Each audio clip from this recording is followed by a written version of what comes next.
Hello. J'avais envie de tourner dans ma chambre et en même temps il fallait un endroit lumineux, du coup je me suis mis au-dessus de mon tas d'affaires de scout et de trucs à ranger. Et je crois que je vais parler plus fort parce que du coup le micro est assez loin, mais en même temps... Ouais, ça devrait aller. Bon. Je reviens sur en fait les vidéos que j'ai fait sur les envies parce que je me suis rendu compte que...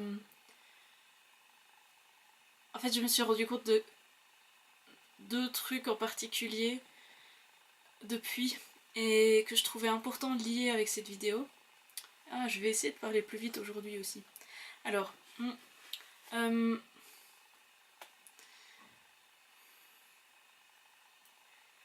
la première c'est que, en fait, non, en réalité la première chose dont je me suis rendu compte, c'est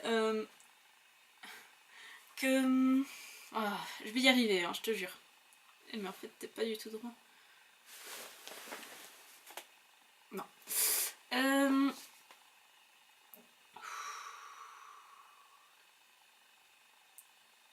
Première chose dont je me suis rendu compte, je parle de mon absence d'envie, en fait de mon absence de foi envers mes envies, qui fait que du coup je préfère me dire que j'en ai pas et pas les écouter parce que j'ai peur qu'elles durent pas. Et aussi j'ai énormément de mal à les cibler.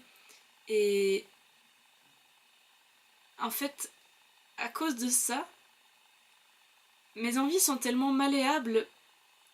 Enfin non, elles le sont de base. Déjà mes envies sont malléables parce elles changent facilement et je suis assez... je fais preuve d'impulsivité dans ce domaine. À la fois, comme j'y crois pas trop et que je leur fais pas trop confiance, j'en change facilement, encore plus. Et du coup, en fait, je me suis rendu compte que ça m'arrive souvent de me calquer sur les envies des autres plutôt que d'écouter mes envies à moi. Et ben là, typiquement, je me suis rendu compte que j'avais ça dans une relation où en fait, euh, je sais pas du tout qu'est-ce que j'ai envie de faire avec cette personne. Je sais pas, je sais même pas vraiment à quel point j'ai envie de côtoyer cette personne. Mais comme je sens que cette personne a envie de me voir et de faire certaines choses avec moi, et ben, par empathie en fait, d'une certaine façon,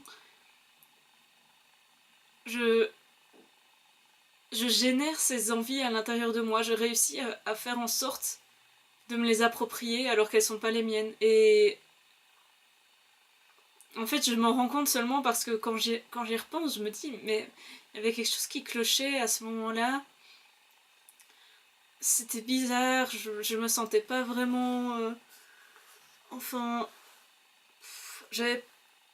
Je me rends compte que c'est pas ce que je cherche et en fait c'est juste que j'en avais pas moi-même envie. Et là je tombe sur la deuxième chose, c'est le lien à faire entre avoir envie de quelque chose et donner du sens à quelque chose. Et enfin pour moi en fait c'est un peu la même chose. Tu peux pas avoir envie de quelque chose si tu lui donnes pas du sens. Même de façon inconsciente bien sûr. Et en fait, ben ça je m'en suis rendu compte il y a un peu plus longtemps. En fait, si ça se trouve je m'en étais rendu compte sous d'autres mots bien avant, mais juste avec ces mots-là ça fait genre une semaine. Hum, ben vraiment, quand j'arrive pas à donner du sens à quelque chose, mais que quelqu'un me présente cette même chose en lui donnant du sens, ben j'arrive super facilement à me mettre à sa place et du coup à trouver du sens à la chose quand même. Et ça fait que dès que j'ai un peu un feeling avec quelqu'un, je peux me retrouver à faire des choses qui ont aucun sens pour moi, mais par, par extension, comme je le disais, par empathie en fait. Euh, je me rends compte, enfin j'arrive à y mettre du sens.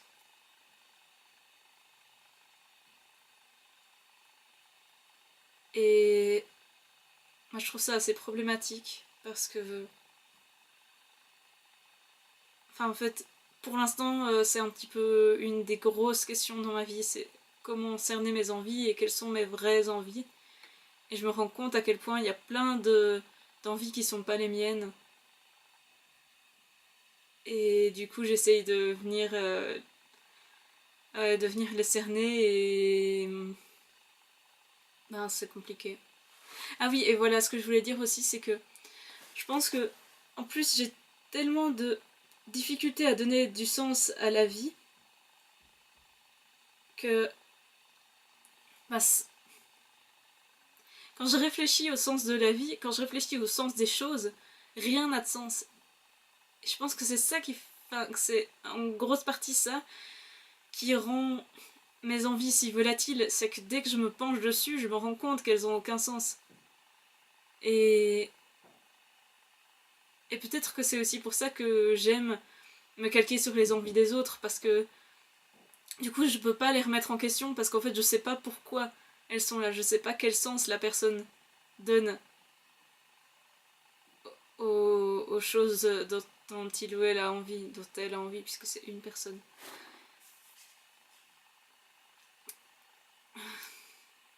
Voilà.